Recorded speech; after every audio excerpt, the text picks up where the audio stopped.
કેન્દ્રીય ગૃહમંત્રી અમિત શાહ ગુજરાતના પ્રવાસે કમલમમાં કેન્દ્રીય ગૃહમંત્રીના અધ્યક્ષ સ્થાને બેઠક યોજાઈ. સીએમ ભૂપેન્દ્ર પટેલ અને નાયબ મુખ્યમંત્રી હર્ષ સંઘવી સાથે બેઠક. ભાજપ પ્રદેશ પ્રમુખ જગદીશ વિશ્વકર્મા અને મહામંત્રી રત્નાકર સાથે પણ બેઠક. તો બેઠકમાં સુશાસનના 12 વર્ષની ઉજવણીની રૂપરેખા તૈયાર થવાની સંભાવના છે. રાજ્યસભાના 4 બેઠક અંગે પણ ચર્ચા થવાની સંભાવના છે. વધુ વિગતો સાથે સંવાદદાતા મેહુલ આપણી સાથે ફોનલાઈન પર જોડાઈ ગયા છે. મેહુલ, કમલમ ખાતે અમિત શાહ પહોંચ્યા અને ત્યાં બેઠકોનો દોર શરૂ થઈ ગયો છે. આ બેઠકોમાં કયા પ્રકારની ચર્ચાની સંભાવના છે? મેહુલ. બિલકુલથી વિની વાત કરવામાં આવે તો લગભગ 1 કલાકથી પણ વધુ સમય થઈ ચૂક્યો છે આ બેઠકને.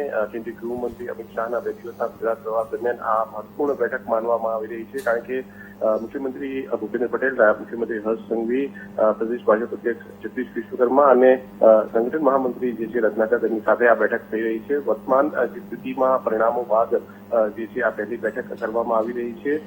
રાજ્યસભાની 4 બેઠકો જે ખાલી પડી છે તેના માટે ઉમેદવારોની પસંદગીમાં પણ આ બેઠકની અંદર ચર્ચા થશે અને સાથે જ પ્રધાનમંત્રી નરેન્દ્ર મોદીના 12 વર્ષના જે ઉપલક્ષ્યમાં જે કાર્યક્રમો નક્કી કરવામાં આવ્યા છે તેના સંદર્ભે પણ આ બેઠકની અંદર ચર્ચા જે છે તે કરવામાં આવી રહી છે. લગભગ 1 કલાકથી વધુ સમયથી આ બેઠક કમલમ ખાતે ચાલી રહી છે અને ત્યારબાદ તેમના આગળના જે કાર્યક્રમ છે ત્યાં તેઓ સુરત, અમદાવાદ ખાતે જવા માટે નીકળશે. જી બિલકુલ મેહુલ, આભાર સમગ્ર માહિતી બદલ.